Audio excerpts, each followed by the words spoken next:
Oi pessoal, aqui é o André da Wealth Neighbor e nesse vídeo vamos analisar a fórmula de valor futuro com juros compostos, introduzir uma nova fórmula que além dos juros compostos considera aportes periódicos, depois vamos analisar um cenário de investimento e finalmente como usar o Excel e suas ferramentas para resolver equações não lineares.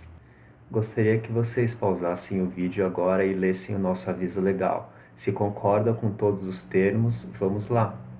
Vamos começar com a fórmula do valor futuro com juros compostos. Essa fórmula já foi apresentada em um dos vídeos anteriores e aqui vamos retomá-la e estudá-la com maiores detalhes.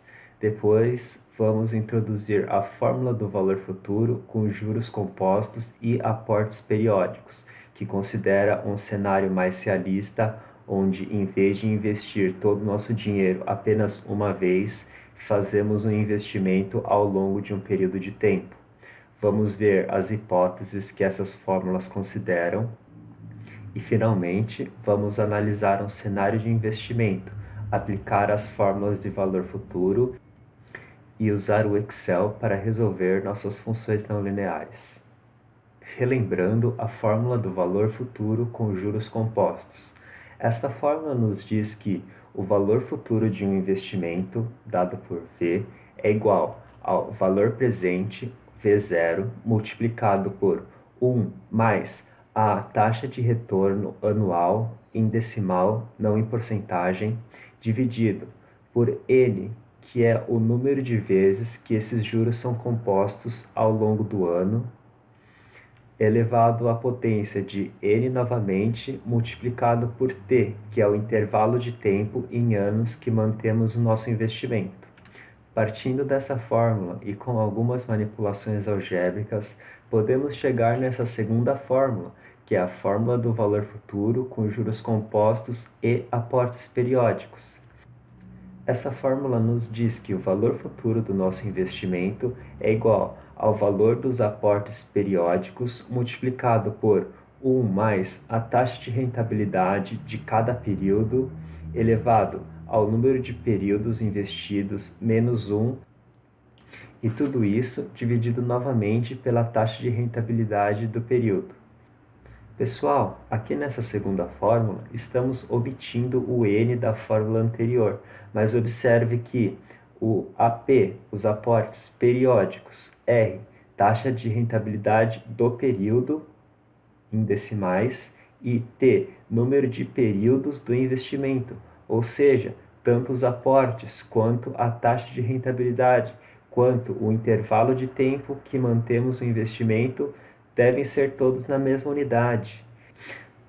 Agora vamos ver algumas hipóteses que essas duas fórmulas consideram. Primeiro, que a taxa de juros é constante. Ela não varia ao longo do tempo. Essa hipótese não condiz muito com a realidade, pois é muito difícil conseguir uma taxa de juros constantes, principalmente ao longo de um grande intervalo de tempo. A segunda fórmula considera que os aportes periódicos também têm um valor constante, ou seja, a cada período sempre depositamos a mesma quantia em dinheiro.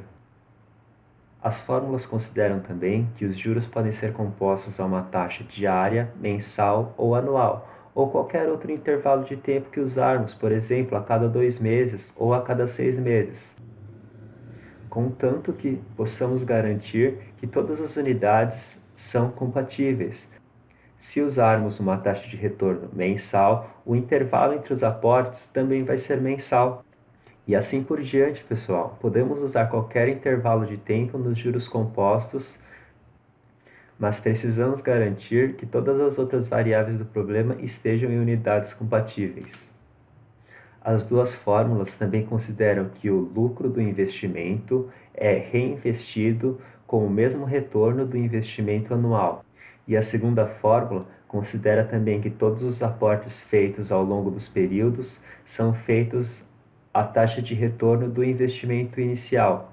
Essas hipóteses também são meio fortes, pois é muito difícil garantir uma taxa de retorno ao longo do nosso investimento, principalmente quando consideramos longos intervalos de tempo. E o que podemos concluir dessas hipóteses? Que os resultados calculados por essas fórmulas não são 100% exatos, né, pessoal? Então, sempre que tomarmos algumas hipóteses para simplificar os nossos cálculos, temos que levar em consideração que o resultado final não vai ser exato e apenas uma estimativa. Agora, vou apresentar o nosso cenário de investimento. Considere que daqui a 30 anos eu quero ter 1 milhão na minha conta, por exemplo, para me aposentar. Considere também que eu aceito tomar o risco de um investimento com taxa de retorno de 8% ao ano. Sabendo disso, quanto eu precisaria investir hoje para alcançar o meu objetivo daqui a 30 anos? Ou então, quanto eu precisaria investir mensalmente ao longo desses 30 anos para conseguir alcançar meu objetivo? Como calculamos essas quantias? Usando as fórmulas de valor futuro, pessoal, que eu apresentei anteriormente. E não só usar, temos que resolvê-las. Existem duas grandes classes de métodos usadas para resolver aqueles tipos de equação. A primeira classe inclui essa manipulação algébrica, ou você já deve ter ouvido falar daquele isolar o x e calcular o resto da fórmula. Esse tipo de solução leva a uma solução analítica. O ponto fraco da manipulação algébrica é que às vezes a equação é tão complexa que fica difícil ou até mesmo impossível isolar a variável que queremos calcular. Mas, por sorte, ou pelo trabalho duro dos matemáticos, existe a segunda classe, que envolve as soluções numéricas. Soluções numéricas não são 100% exatas, são aproximações calculadas por algum tipo de algoritmo, geralmente com a ajuda de um computador. Alguns métodos nessa classe de soluções numéricas podem ser o bom e velho chute. Eu vou chutando valores na minha fórmula até chegar perto do valor que eu quero. Às vezes isso pode ser bem cansativo, pois tenho que tentar vários valores e nada garante a convergência. Uma segunda alternativa seria o cálculo extensivo da minha fórmula. Esse método é bem facilitado no Excel, pois posso usar as células e arrastar fórmulas para calcular várias vezes o valor de uma fórmula para diferentes valores de uma certa variável. E usando esse método, vou chegando mais perto do resultado que eu quero, mais rapidamente, quando comparado ao método do chute. Veja o cálculo extensivo como vários chutes realizados em sequência. Finalmente, os métodos numéricos, que podemos considerar como chutes sequenciais e inteligentes. Alguém vai programar um algoritmo computacional com um critério de convergência que possa ser usado para resolver as nossas equações não lineares. E como eu disse antes, esses três últimos exemplos são soluções numéricas, ou seja, não são soluções 100% exatas. Um dos exemplos de método numérico que eu vou mostrar para vocês ao decorrer do vídeo é o Solver do Excel. Não sei se vocês estão familiarizados com essa ferramenta, mas ela pode ser usada para otimizar alguns cenários, incluindo resolver equações. Mas antes de entrar numa explicação mais aprofundada do Solver, vamos passar aqui para o Excel e usar o método de manipulação algébrica e cálculo extensivo para resolver o nosso cenário, pessoal. Então, eu já criei essa planilha aqui para adiantar um pouco o serviço. Aqui nas 4 primeiras linhas, eu tenho todos os valores que eu preciso. O valor futuro, o meu objetivo é conseguir R$1 milhão. O tempo seria de 30 anos. A taxa de retorno do meu investimento é 8% ao ano. E N, o número de vezes que os juros são compostos ao ano, é 12. Então, eu estou considerando aí juros compostos mensalmente. As linhas 6 e 7 equivalem aos meus modelos. O primeiro é o valor futuro e o segundo é o valor futuro com aportes mensais, ou aportes periódicos, nesse caso mensais. E a partir da linha 9, eu tenho um resumo do valor inicial calculado pela primeira fórmula e os aportes mensais calculados pela segunda fórmula para o primeiro método, que eu vou chamar de manipulação algébrica. O segundo método, que seria os cálculos extensivos, e o terceiro método, que seria o solver, que vamos ver mais para frente. Então, vamos começar calculando o primeiro método. Aqui eu simplesmente tenho que isolar PV na fórmula da célula A6. E como eu faço isso? Eu vou dividir o valor futuro por todo esse termo que multiplica PV, ou seja, 1 mais R dividido por N elevado a N vezes T. Então vamos lá, como isso fica no Excel. O valor presente é igual ao valor futuro dividido por... Aqui, pessoal, quando estamos escrevendo as fórmulas, vamos tomar bastante cuidado para garantir que todos os parênteses estão nos lugares certos, pois se eles não estiverem, vamos calcular valores errados. Então, abrindo parênteses, 1 mais R dividido por N, fecho o primeiro parênteses, elevado a N vezes T, fecho parênteses, e eu vou ter mais um parênteses aqui, que é todo o termo que está dividindo o valor futuro. Então, o resultado dessa conta é 91.443,37. Essa é a quantia que eu preciso investir hoje para conseguir 1 milhão daqui a 30 anos em um investimento com retorno de 8% ao ano, composto 12 vezes ao ano, ou seja, com juros compostos mensalmente. Agora vamos passar para a fórmula do segundo modelo. FV, ou valor futuro, é igual aos aportes periódicos vezes 1 mais R elevado a T menos 1 dividido por R. Então, como eu faço para calcular os aportes periódicos? Divido FV por todo esse termo que está multiplicando. Então, vamos calcular aqui da mesma forma que fizemos anteriormente, não esquecendo de prestar atenção em todos os parênteses. Então, os aportes periódicos é igual ao valor futuro dividido por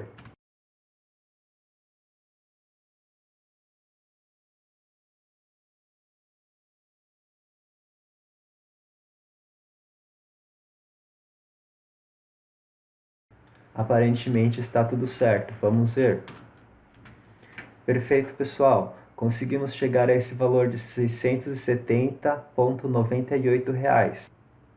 Então, precisamos investir R$ 670,98 todo mês, durante 30 anos, em um investimento com um retorno de 8% ao ano, para conseguir 1 milhão. E isso conclui o primeiro método, as manipulações algébricas. Agora vamos tentar resolver o mesmo exercício usando o segundo método, que é o cálculo extensivo das fórmulas. Aqui já é o nosso primeiro método numérico. E como eu faço para aplicar cálculo extensivo? Eu vou usar essas duas colunas aqui, E e F. A primeira eu vou chamar de FV e a segunda PV. Agora eu vou reescrever como FV é calculado em função de PV. Então, FV recebe PV vezes 1 mais R sobre N, fecha parênteses, elevado a T vezes N.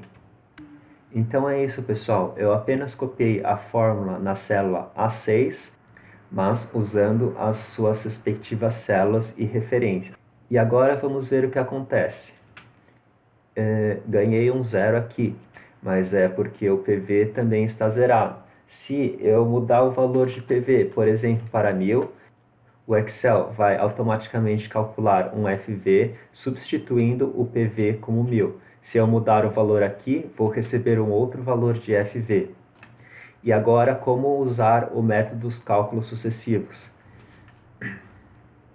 Temos que variar os valores de PV ao longo de um intervalo e em um certo incremento, de modo a alcançar um FV de 1 milhão. Aqui eu vou roubar um pouco, pessoal, porque eu já sei que o nosso V0 ou PV desejado é em torno de 91 mil. Então eu vou começar aqui, por exemplo, com 10.000 e adicionar 10.000 a cada passo. Então vai ficar assim, o próximo valor de PV vai ser o valor anterior mais 10.000 e assim por diante até os 150.000. E agora eu vou arrastar essa fórmula aqui para baixo e vamos ver os valores futuros calculados para cada um desses valores presentes. Pessoal, não deu muito certo, eu recebi um erro. Mas vocês já devem estar imaginando por quê, né? Podem me ajudar? Aqui, quando eu escrevi essa fórmula, eu esqueci de travar todas essas células que fazem referência ao tempo, ao retorno e ao N. E quando eu arrastei essa fórmula para baixo, todos esses valores também foram arrastados. E a fórmula acabou não calculando o que eu queria. Vamos consertar esse erro. Como? Só preciso apertar F4 em cada uma dessas células que devem ser travadas. O F4 adiciona esses cifrões, tanto antes da linha quanto antes da coluna, e significa que quando eu arrastar essa célula, tanto para a direita ou para baixo, essas referências não vão ser arrastadas também, elas estão travadas. Observe que eu não adicionei esses cifrões no F2, pois quando eu arrastar a fórmula para baixo, eu quero que o F2 varie. E eu vou calcular o novo valor futuro para o novo valor presente. Então, agora que arrumamos a fórmula, vamos ver como resolver esse problema. Aqui na coluna E, eu tenho o valor futuro calculado para diferentes valores de valor presente da coluna F.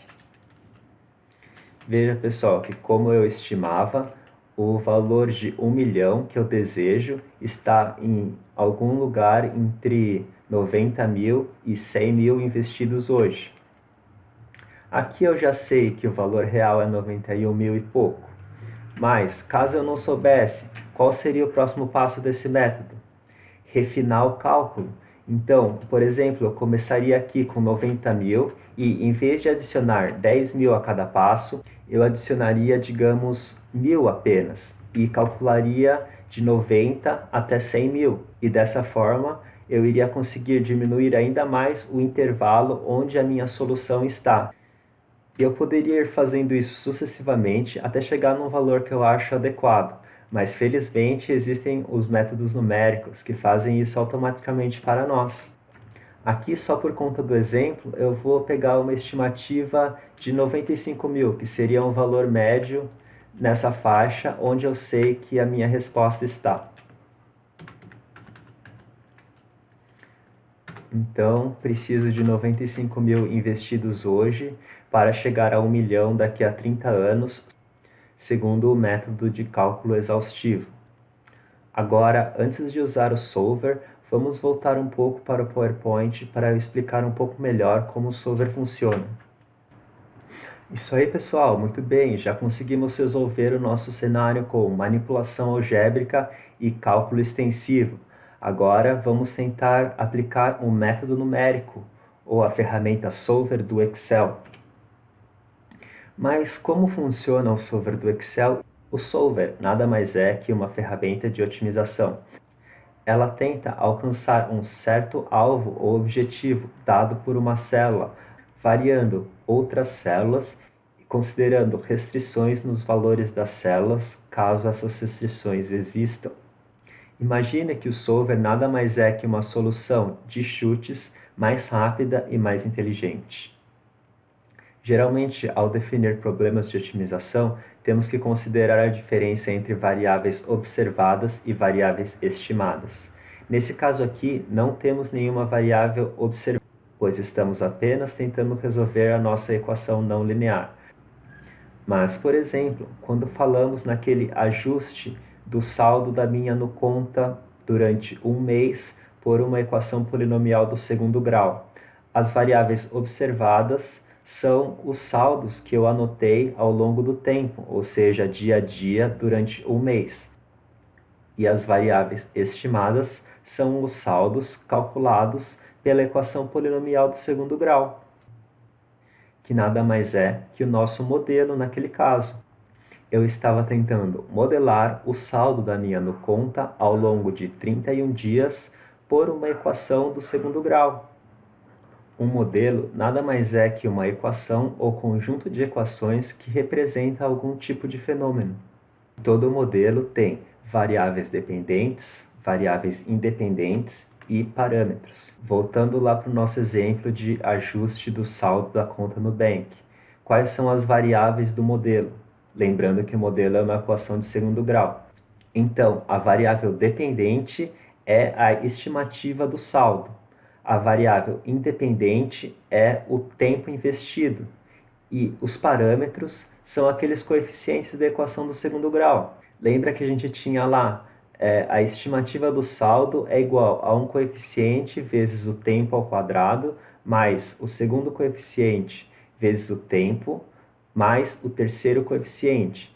Então, esses três coeficientes são os parâmetros da nossa equação. A variável independente é o tempo e a variável dependente é a estimativa do saldo, que é o que a equação calcula. Podemos generalizar a apresentação de um problema de otimização pelo seguinte conjunto de equações. Buscamos o mínimo de uma função que depende de variáveis independentes, outras variáveis e alguns parâmetros especiais que chamamos de variáveis de decisão. Nesse caso aqui, o conjunto θ. Sujeito a limites superiores e inferiores nas variáveis de decisão e outras equações, tanto de igualdade quanto inequações, que caracterizam o problema que estamos trabalhando. Mas, pessoal, essa é uma representação generalizada e no nosso cenário temos uma situação bem mais simples. O objetivo no nosso cenário vai ser minimizar o erro quadrático entre o valor desejado do valor futuro menos o valor calculado pelo nosso modelo, que são aquelas equações do valor futuro que eu apresentei anteriormente. A priori, não vamos considerar nenhuma restrição, mas, por exemplo, se eu quisesse calcular por quanto tempo eu preciso investir uma quantia de R$ 1.000 por mês para chegar a um total de 1 milhão em um investimento de 12% de retorno ao ano, e eu quisesse apenas números inteiros como resposta, ou seja, os anos completos, eu poderia impor isso como uma restrição ao meu problema de otimização. Eu quero apenas resultados inteiros. As variáveis de decisão são as variáveis que o algoritmo vai alterar ao longo do cálculo para tentar alcançar o nosso objetivo. No nosso cenário, a variável de decisão vai ser ou o valor presente ou o valor de aportes periódicos, pois essa é a grandeza que o método vai variar para tentar chegar no valor futuro que desejamos. Agora eu vou apresentar um conjunto de 5 regras para facilitar a aplicação do solver. Esse conjunto de regrinhas pode ser aplicado em qualquer cenário que analisarmos a partir de agora. Então, primeiro, defina um modelo. Segundo, defina quais são as variáveis de decisão. Terceiro, defina o objetivo do seu problema de otimização. Quarto, defina as restrições, caso elas existam. E, finalmente, chame o solver e mande a ferramenta calcular o resultado. Quando estivermos usando o solver pela primeira vez, vamos ver que existem várias opções que podemos mudar. Por exemplo, critério de convergência, número de iterações, o tipo de algoritmo e assim por diante. Pessoal, esse daqui não é um curso de otimização, o que levaria meses e meses até estarmos realmente confortáveis com todas essas variáveis. Então, por enquanto, vamos deixar todas as outras opções do solver no padrão, não vamos mexer em nada. Pessoal, uma última observação, muito importante, talvez a mensagem mais importante desse vídeo inteiro. Métodos numéricos são apenas ferramentas criadas para facilitar nossas vidas. Nós somos responsáveis por aplicar essas ferramentas de forma correta. Então, sempre analise e critique um resultado numérico. Veja se ele está de acordo com a realidade e de acordo com o que você esperava. Agora que já entendemos um pouco melhor como o solver funciona, vamos tentar aplicá-lo ao nosso cenário.